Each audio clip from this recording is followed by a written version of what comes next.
Samaja online classes. Dear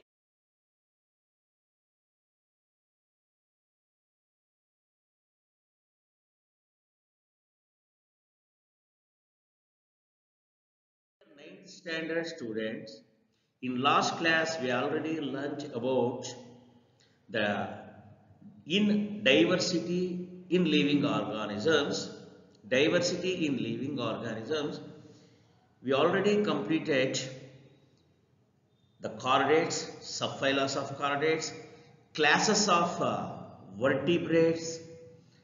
Next to that one is invertebrates, general characters of the invertebrates, the 8 phyla of invertebrates, and then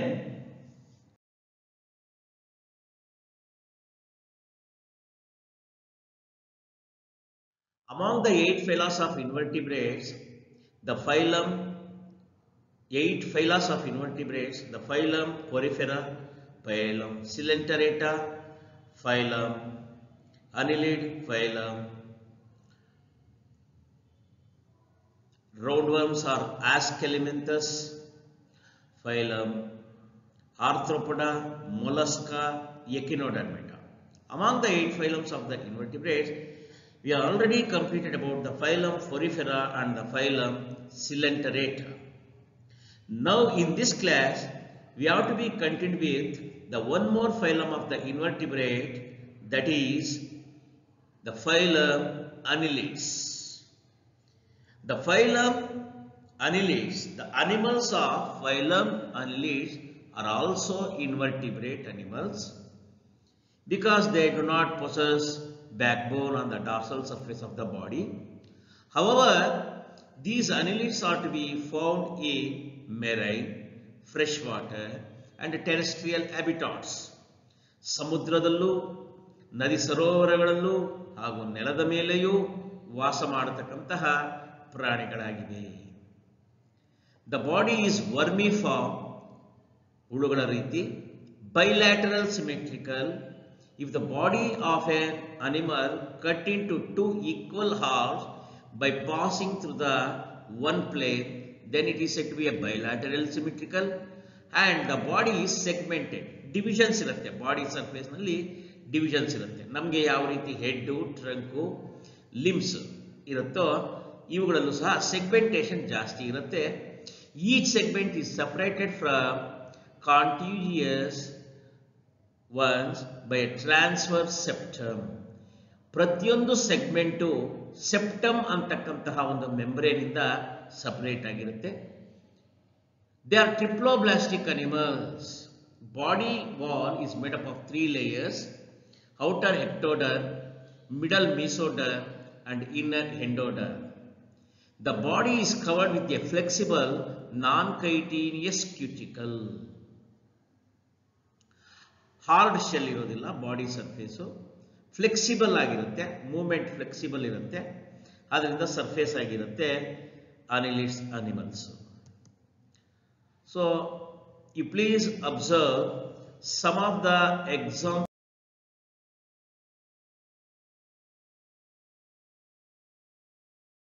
to the annelids. Leach ನೀವೆಲ್ಲ ಗಮನಿಸಿರ್ತೀರಾ. Earthworm is also a annelid. Nereis is also annelid. ನೋಡಿ segmentation ಇದೆ, body is flexible, ಬಾಗುತ್ತೆ, ಮತ್ತೆ body wall is made up of 3 layers. If the body wall can be cut into 2 equal halves by passing through the one plane, then it is said to be bilateral symmetrical. ಎಲ್ಲವೂ ಸಹ ಇದೆ. ಈ ಎಲ್ಲ characteristic features ಅನ್ನೆಲಿಡ್ಸ್ ನಲ್ಲಿ ಇವೆ. Now we will move to the one more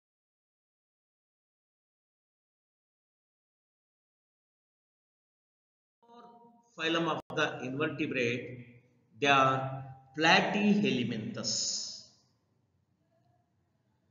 Generally, the invertebrate animals of the Platyhelminthes are also said to be flatworms. Flatworms, because the body is in flat form, ಚಪ್ಪಟೆಯಾಗಿರುತ್ತೆ. ಹಾಗಾಗಿ ಅದನ್ನು ಚಪ್ಪಟೆ ಹುಳುಗಳು ಅಂತನಾದ್ರೂ ನಾವು ಹೇಳ್ಬೋದು. ನಮ್ಮಲ್ಲಿ ಗಮನಿಸ್ಕೊಂಡಿರ್ತೀರಾ, ನಮ್ಮ ಹೊಟ್ಟೆ ಇಂಟೆಸ್ಟೈನಲ್ಲಿ ಫ್ಲಾಟ್ ವರ್ಮ್ಸ್ ಇರುತ್ತೆ, ಅಂದ್ರೆ tapeworms. Fluke is one more example to the phylum Platyhelminthes. Trematoda ಅಂತ ಕರೀಬಹುದು. ಟರ್ಬೆಲೇರಿಯಾ ಅಥವಾ planarian is one of the example to the flatworm. They are acyllomate ಅಂದ್ರೆ body cavity is absent. Bilateral symmetrical, that means a body can be cut into two equal walls by passing one plane. ಅರ್ಧಕ್ಕೆ cut ಮಾಡಿದ್ರೆ ಕೆಲವು part ಕಾಣಿಸುತ್ತೆ, ಕೆಲವು part ಕಾಣಿಸಲ್ಲ. ಉದ್ದವಾಗಿ ಸೀಳಿದಾಗ ಎರಡು equal ವಾಲ್ಸ್ನ ಎಲ್ಲ left parts right side parts ಎಲ್ಲವೂ ಸಹ ಏನಿರುತ್ತೋ ಅದೆಲ್ಲವೂ ಸಹ ಇದ್ದೇ ಇರುತ್ತೆ. Usually they are aquatic. Some of the flat worms are parasite. Parasite ಅಂದ್ರೆ ಏನು ಸರ್?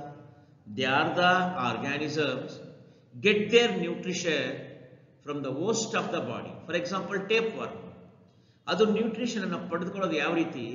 ನಾವು ತಿಂದ ಜೀರ್ಣ ಮಾಡಿಕೊಂಡ ಆಹಾರವನ್ನ ಅವು ಪಡೆದುಕೊಂಡು ಬೆಳವಣಿಗೆ ಹೊಂದುತ್ತವೆ, ಅಂತದನ್ನು ನಾವು ಪ್ಯಾರಾಸೈಟ್ಸ್ ಅಂತ ಹೇಳಬಹುದು. Therefore, the flatworms are, many of the flatworms are parasites, not the all. Feeds of host ಅಂದ್ರೆ ನಮ್ಮ ಬಾಡಿ ಒಳಗಡೆ ಜೀರ್ಣ ಆಗಿರ್ತಕ್ಕಂತಹ ಆಹಾರವನ್ನು ತೆಗೆದುಕೊಂಡು ಬದುಕ್ತದೆ. ನಮ್ಮ ಬ್ಲಡ್ನಲ್ಲಿ, ನಮ್ಮ ಟಿಶ್ಯೂಸ್ನಲ್ಲಿ, ನಮ್ಮ predigested materials from the host ಇಂಟೆಸ್ಟೈನಲ್ಲಿ ಆಲ್ರೆಡಿ ಡೈಜೆಷನ್ ಆಗಿರ್ತಕ್ಕಂಥ ಫುಡ್ ಅನ್ನು ತೆಗೆದುಕೊಂಡು ಬರುತ್ತೆ. ಅಷ್ಟೆಲ್ಲ they feed on the dead animals also. The feeding is in planarians are flatworms. The feeding is extend from pharynx to the mouth. Pharynx from the mouth, mouth ಇಂದ pharynx ವರೆಗೂ ಇರುತ್ತೆ.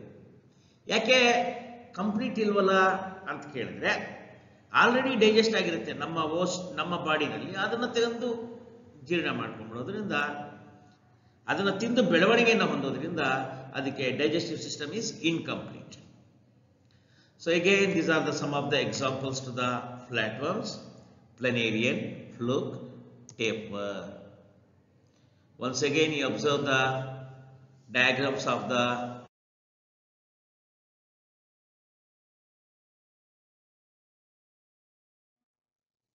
flatworms.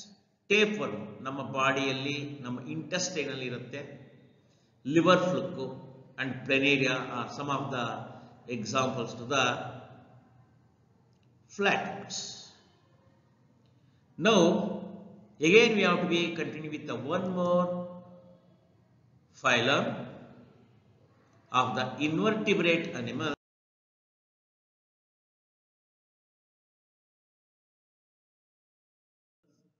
Aschelminthus. ಈ ಆಸ್ಕೆಲಿಮೆಂಥಸ್ animals ಅನ್ನ nematodes ಅಂತಲಾದ್ರೂ ಕರಿಬಹುದು, road worms ಅಂತಲಾದ್ರೂ ಕರಿಬಹುದು. General features of the ಆಸ್ಕೆಲಿಮೆಂಥಸ್ ನೋಡಿ. ಈ the animals of the Aschelminthus possess a body cavity. Body cavity, ಒಳಗಡೆ ಕ್ಯಾವಿಟಿ ಇರುತ್ತೆ, ಫ್ರೀ ಸರ್ಫೇಸ್ ಇರುತ್ತೆ. Next, commonly known as thread worm are round worms. Round worms ಅಂತ ನಾವು usual ಆಗಿ ಈ ಅನಿಮಲ್ಸ್ ಅನ್ನ ಕರಿತೀವಿ. ಗ್ರೋಬೆನ್ ಅಂತಕ್ಕಂಥ ಸೈಂಟಿಸ್ಟು ಆಸ್ಕೆಲಿಮೆಂಥಸ್ ಅಂತ ಒಂದು ಹೆಸರನ್ನ ಕೊಟ್ಟುಕೊಂಡ. ಗೆಗೆನ್ಬರ್ಗ್ ಅಂತಕ್ಕಂಥ ಸೈಂಟಿಸ್ಟು ನೆಮೆಥಾಲಿಮೆಂಥಸ್ ಅಂತ ಕರೆದ. ನೆಮೆಥಾಲಿಮೆಂಥಸ್. ನೆಮಟೋಸ್ ಅಂದ್ರೆ ಥ್ರೆಡ್ಸ್, ದಾರದ ತರ. ಆಸ್ಕೋಸ್ ಅಂದ್ರೆ ಬ್ಲಾಡರ್. ಎಲಿಮೆಂಥಸ್ ಅಂದ್ರೆ ವರ್ಮ್. ಥ್ರೆಡ್ ಬ್ಲಾಡರ್ ವರ್ಮ್ಸ್ ಅಂತ ನಾವು ಹೇಳ್ಬೋದು. Most of them are parasitic. Parasitic ಅಂದ್ರೆ ನಿಮಗೆ ಗೊತ್ತೇ ಇದೆ. the animals which get the nutrition from the host of the body. ಕೆಲವು ಫ್ರೀ ಲಿವಿಂಗು ಆಸ್ಕೆಲಿಮೆಂಟಸ್ ಇರುತ್ತೆ. They are cylindrical body cavity ಇರೋದ್ರಿಂದ ಎಲಾಂಗೇಟೆಡ್ ಉದ್ದವಾಗಿರುತ್ತೆ. ಸ್ಲೆಂಡರ್ ವರ್ಮ್ ಉದ್ದವಾಗಿರ್ತಕ್ಕಂಥ ಹುಳುಗಳ ರೂಪದಲ್ಲಿರುತ್ತೆ. ಅಂಡ್ ಟ್ಯಾಪರ್ಸ್ ಅಟ್ ಬೋತ್ ಎಂಡ್ ಮೊನಚಾಗಿರ್ತವೆ ಎರಡೂ ಕಡೆ. Body is unsegmented. ಇವಕ್ಕೆ ಬಾಡಿ ಸೆಗ್ಮೆಂಟೇಷನ್ ಇರೋದಿಲ್ಲ, divisions ಇರೋದಿಲ್ಲ, ಏಕರೂಪದಲ್ಲಿ ಬಾಡಿ ಇರುತ್ತೆ throughout the length of the body. Internal cephalization is present, but externally there is little. Differentiation between the anterior and the posterior region. There is a little differentiation between the anterior and the posterior region. Anterior ಅಂದ್ರೆ ಮೇಲ್ಭಾಗ, posterior ಅಂದ್ರೆ ಕೆಳಭಾಗ. ಆ ಎರಡು ಭಾಗಗಳ difference ಬಹಳ ಕಡಿಮೆ ಇರುತ್ತೆ. Visceral ಅಂದ್ರೆ organs lie free in the cavity. Free ಆಗಿರ್ತವೆ, ಬಾಡಿ ಕ್ಯಾವಿಟಿ ಒಳಗಡೆ ಫ್ರೀ ಆಗಿರ್ತವೆ ಆರ್ಗನ್ಸು, ಅದನ್ನ ನಾವು ವಿಸರಲ್ ಅಂತ ಕರಿತೀವಿ. Distinct body cavity with no peritoneal lining and mesenteries ಅಂತ, ಅಂದ್ರೆ ದಟ್ ಮೀನ್ಸ್ ಅನ್ಸೆಗ್ಮೆಂಟೆಡ್ ಬಾಡಿ ಅಂತ ನಾವು ಹೇಳಬಹುದಾಗತ್ತೆ. So here the some of the examples to the round worms.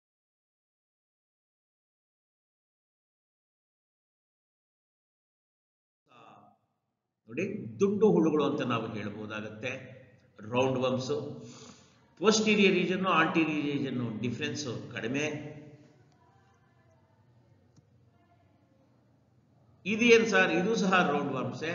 ಒಂದು ಎಕ್ಸ್ಟರ್ನಲ್ ಫೀಚರ್ ಏನಪ್ಪಾ,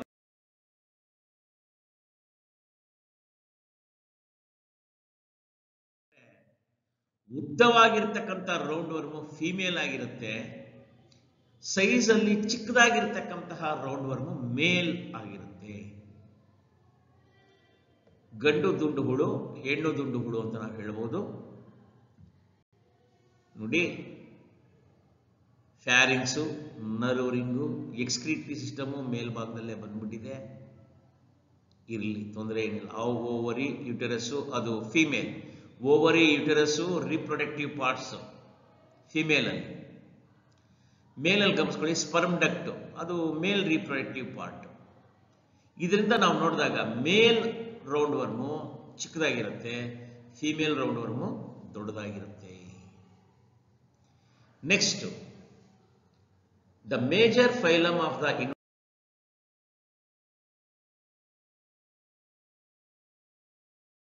invertebrate animals are arthropoda. Arthro means jointed, pods means legs of a feet. Those invertebrate animals which have the jointed feet or legs are said to be arthropods. The animals of phylum Arthropoda makes larger biodiversity. ಜೀವ ವೈವಿಧ್ಯಮಯ ಹಲವು ಬಗೆಯ arthropods ಇದಾವೆ. The largest phylum of the animal kingdom ಬಂದು Arthropoda. They have jointed appendages. ನೋಡಿ, ಇದು ಜಿರಳೆ ನೋಡಿ, ಸೊಳ್ಳೆ ನೋಡಿ, ಇನ್ಸೆಕ್ಟ್ ನೋಡಿ, ಆ ಲೆಗ್ಸ್ಗಳೆಲ್ಲ ಭಾಗಗಳ ತರ ಅಪೆಂಡೇಜಸ್ ಇರುತ್ತೆ, ಬೆಂಡಾಗಿ ಕನೆಕ್ಟ್ ಆಗ್ತಾ ಇರುತ್ತೆ. ಲಿಮ್ಸ್ ಆರ್ ಸೆಗ್ಮೆಂಟೆಡ್, ಡಿವಿಷನ್ಸ್ ಇರುತ್ತೆ. Arthropoda body is also segmented, body ಕೂಡ ಸೆಗ್ಮೆಂಟೇಷನ್ ಇರುತ್ತೆ, ಡಿವಿಷನ್ಸ್ ಇರುತ್ತೆ. They have an exoskeleton. ಒಂದು ಜಿರಳೆ ನೋಡಿ, ಮೇಲ್ಭಾಗದಲ್ಲಿ ರೆಕ್ಕೆ ತರ ಇರುತ್ತೆ, exoskeleton covered by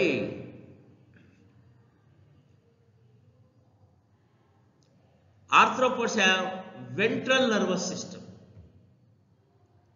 nervous system ventral ಆಗಿರುತ್ತೆ, ಅಂದ್ರೆ ಮುಂಭಾಗದಲ್ಲಿ ಇರುತ್ತೆ, ಎದೆಯ ಭಾಗದಲ್ಲಿ ಆ ಥರದ್ದು. ಆ್ಯಂಡ್ ಓಪನ್ ಸರ್ಕ್ಯುಲೇಟರಿ ಸಿಸ್ಟಮ್ ಅಂದರೆ ಗೊತ್ತೇ ಇದೆ ನಿಮಗೆ, heart, blood related system. The materials are transported from one part of the body to the different parts. Digestive system ಇದೆ, ರೆಸ್ಪಿರೇಟರಿ ಸಿಸ್ಟಮು ಇದೆ, ಎಕ್ಸ್ಕ್ರೀಟರಿ ಸಿಸ್ಟಮು ಇದೆ, ಆ್ಯಂಡ್ ಸ್ಪೆಷಲೈಸ್ ಸೆನ್ಸರಿ ರಿಸೆಪ್ಟಾರ್ಸ್. ನೋಡಿ, sensory receptors ಅಂದರೆ ಏನು, ಬೇಗನೆ ಸ್ಟಿಮ್ಯುಲಸ್ ಆಗುತ್ತೆ, ಬಹಳ ಬೇಗನೆ shady places ಹೊರಟೋಗುತ್ತೆ ಇವೆಲ್ಲ ಯೂಶುವಲಿ. ದ ರಿಸೆಪ್ಟಾರ್ಸ್ ಅಂತಂದ್ರೆ the organs which receives the stimulus. ನಮ್ಮ ಕಣ್ಣುಗಳು, ಮೂಗು, ಚರ್ಮ, ನಾಲಿಗೆ, ಇವೆಲ್ಲವೂ ಸಹ ಕಿವಿ, ಇವೆಲ್ಲವೂ ಸಹ ಸೆನ್ಸರಿ ಆರ್ಗನ್ಸ್. ಅದರಲ್ಲಿ ಸೆನ್ಸರಿ ಸೆಲ್ಸ್ ಇರುತ್ತೆ. ಈ ರೀತಿಯಲ್ಲಿ ದ ಫೈಲಮ್ ಆರ್ಥ್ರೋಪೊಡಾ ಅನಿಮಲ್ಸ್ಗೂ ಸಹ ಸೆನ್ಸರಿ ರಿಸೆಪ್ಟರ್ಸ್ ಬಹಳ ಸ್ಪೆಷಲೈಸ್ಡ್ ಆಗಿರುತ್ತೆ. ಬಹಳ ಬೇಗನೆ ವಾಸನೆ ಹಿಡಿತವೆ, ಬಹಳ ಬೇಗನೆ ಗೊತ್ತಾಗ್ಬಿಡುತ್ತೆ ಅವಕ್ಕೆ ಶತ್ರುಗಳು ಬರ್ತಾ ಇದ್ದಾವೆ ಅಂತ, ಬಹಳ ಬೇಗನೆ ತಪ್ಪಿಸ್ಕೊಳ್ತವೆ. So you observe some of the examples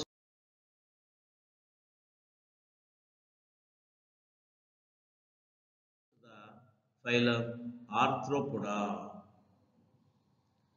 ಈ ತರದ ಹುಳುಗಳೆಲ್ಲ ನಮ್ಮ ಡೈಲಿ ಲೈಫ್ ನಲ್ಲೇ ನಾವು ನೋಡ್ತಾ ಇರ್ತೀವಿ. ನೋಡಿ, ಇನ್ಸೆಕ್ಟ್, ಬಟರ್ಫ್ಲೈ ನೋಡಿ, ಸ್ಟಿಂಕ್ ಬಗ್, ಜೀರುಂಡೆಗಳು ಅಂತ ಹೇಳ್ತೀವಲ್ಲ, ಆ ತರದನ್ನ ನಾವು ನೋಡ್ಬೋದು. ನೋಡಿ, ಸ್ಕ್ರಾಬ್ ಬೀಟಲ್, ಈ ತಿಪ್ಪೆಗಳಲ್ಲಿ ಇರ್ತವೆ, ಸ್ವಲ್ಪ ಗಮನಿಸ್ಕೊಳ್ಳಿ. ಆಂಟ್, ಇರುವೆಗಳು ನೋಡಿ. ಇಯರ್ವಿಗ್, ಅದು ಒಂಥರ ಇರುವೆ ಜಾತಿಗೆ ಸೇರಿರ್ತಕ್ಕಂಥದ್ದು. Stonefly, tree cricket, dragon of fly, ಮಿಡತೆಗಳು. ಎಲ್ಲ ಮಿಡತೆಗಳಾಗಲಿ, ಹುಳುಗಳಾಗಲಿ, ಸೊಳ್ಳೆಗಳಾಗಲಿ, ಜಿರಳೆಗಳಾಗಲಿ, ನೊಣಗಳಾಗಲಿ, ಹೌಸ್ ಫ್ಲೈ ಆಗಲಿ, ಜೇನು ನೊಣ ಆಗಲಿ, ಎಲ್ಲವೂ ಸಹ they are the invertebrate animals belong to the phylum Arthropoda. Phylum Arthropoda. Those invertebrate animals with have jointed legs. ನೋಡಿ, ಆ ಕಾಲುಗಳನ್ನ ಗಮನಿಸ್ಕೊಳ್ಳಿ, ಎಲ್ಲವೂ ಸಹ ಜಾಯಿಂಟ್ ತರ ಕನೆಕ್ಟ್ ಆಗಿದೆ, ಒಂದಕ್ಕೊಂದು ಕನೆಕ್ಟ್ ಆಗಿದೆ. ಮಸ್ಕಿಟೋ ನೋಡಿ, ಅಲ್ಲಿ ಬ್ರಾಕೆಟ್ನಲ್ಲೆಲ್ಲ ಕೊಟ್ಟಿದ್ದೀನಲ್ಲ ಸರಿ, ಅದು ಸೈಂಟಿಫಿಕ್ ನೇಮ್ಸು, ಮೇಲ್ಗಡೆ ಇರೋದು ಕಾಮನ್ ನೇಮ್ಸ್. ಈಗ ನಾವು ಮತ್ತೆ ಮುಂದಕ್ಕೆ ಹೋಗೋಣ. One more phylum of the invertebrate animals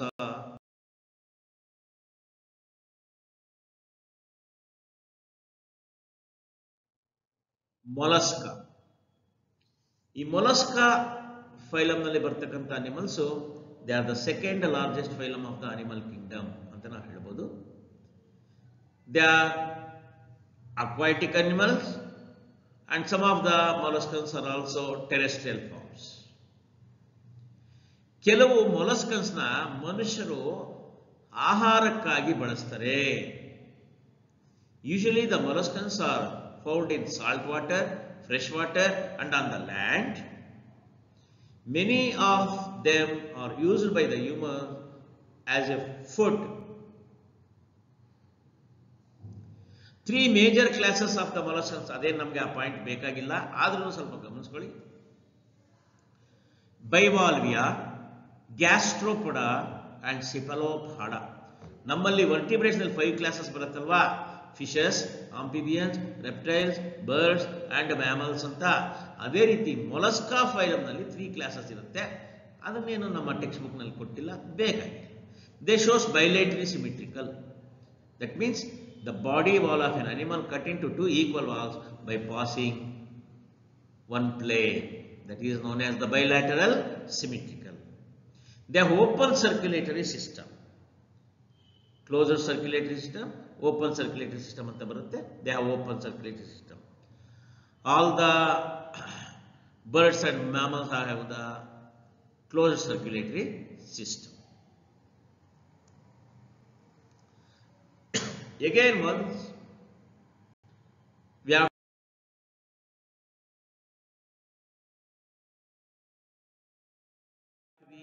pointed out some more characteristics of the molluscan. As you know that they are freshwater form or marine water form, and even they found on the land.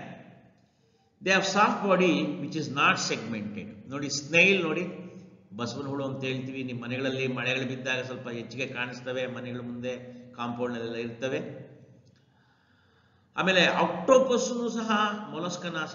ಹೌದಪ್ಪ, ಆಕ್ಟೋಪಸ್ಸು ನಾವು Mollusca ಇದಕ್ಕೆ ಸೇರಿಸಿದ್ದೀವಿ. Because they have common features belong to the ಮೊಲಸ್ಕ.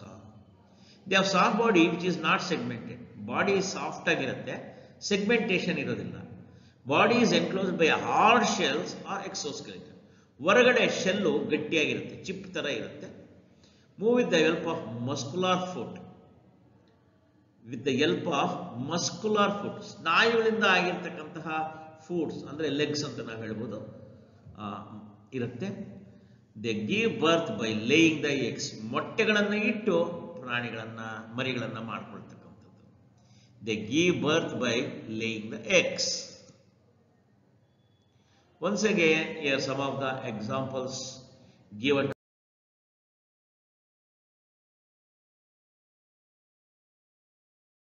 Phylum mollusca. ನೋಡಿ, ಶಂಕು ಫೈಲ. ನದಿ ಇದು ಸಮುದ್ರಗಳೆಲ್ಲ ಇರುತ್ತಲ್ವಾ. Helix R snail, octopus, ಯುನಿಯೋ ಚಕ್ರ, ಶಂಕು ಚಕ್ರಗಳಂತ ಹೇಳ್ತೀವಲ್ವಾ, ಅದ್ರ ಬರ್ತಕ್ಕಂಥದ್ದು. Chiton, Mytilus, Dentalium. All they are some of the examples of the phylum molluscans.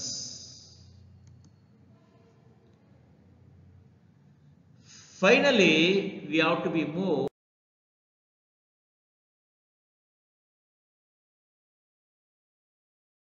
one more phylum of the invertebrates. They are echinodermates. Echino means spiny, ಮುಳ್ಳುಗಳ ತರ ಇರತಕ್ಕಂಥದ್ದು. Derma means skin. ಆ skin ಮೇಲೆ spiny skin ಅಂದ್ರೆ ಸ್ವಲ್ಪ ಮುಳ್ಳುಗಳ ತರ ಇರುತ್ತೆ. Echinoderms are radially symmetrical. Radially symmetrical means the body wall of an animal cut into two equal walls by passing through the any plane through the radial. Central axis ಮೂಲಕ ಯಾವ plane ಅಲ್ಲಿ ಹೋದ್ರೂ cut ಮಾಡಿದ್ರು ಎರಡು equal valve ಆಗುತ್ತೆ. Many have 5 equal units, so we can specify that they have pentamerous radial symmetry. 5 equal units ಅನ್ನ ಹೊಂದಿರುತ್ತೆ. Starfish ಗಮನಿಸ್ಕೊಳ್ಳಿ, ಮುಂದಕ್ಕೆ ಡಯಾಗ್ರಾಮ್ ಬರುತ್ತೆ. Starfish penta means 5, pentamerous radial symmetry as adults ಆದ ನಂತರ. ಕ್ಯಾಲ್ಕೇರಿಯಸ್ ಎಂಡೋಸ್ಕೆಲಿಟನ್ ಅಂದ್ರೆ calcium ಅಂಶದಿಂದ ಮಾಡಲ್ಪಟ್ಟಂತಹ endoskeleton, ಒಳಗಡೆ ಸ್ಕೆಲಿಟನ್ಸ್ ಮೂಳೆಗಳ ತರ ರಚನೆ ಇರುತ್ತೆ. ಅವನ್ ಬಿಯರಿಂಗ್ ವಿಸಿಬಲ್ ಸ್ಪೈನ್ಸ್, ಆದ್ರೂ ಸಹ ಸ್ಪೈನ್ಸ್ ತರ ಸ್ಟ್ರಕ್ಚರ್ಸ್ ಅವಕ್ಕೆ ಬಂದಿರುತ್ತೆ. S,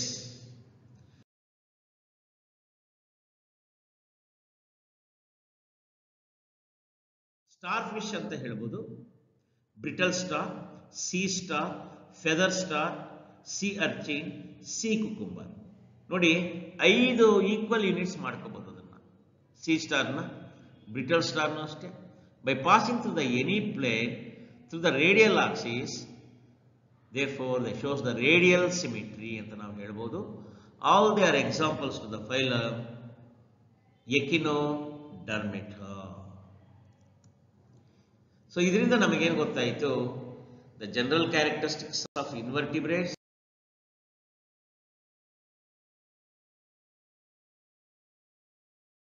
the phylas of invertebrates, the vertebrates ಅದನ್ನ ಮೊದಲೇ ನಾವು ತಿಳ್ಕೊಂಡಿದ್ದೀವಿ. All they are to be completed by this class. So in next class we are to be discussed with one more lesson. Okay, until then, thank you one and all.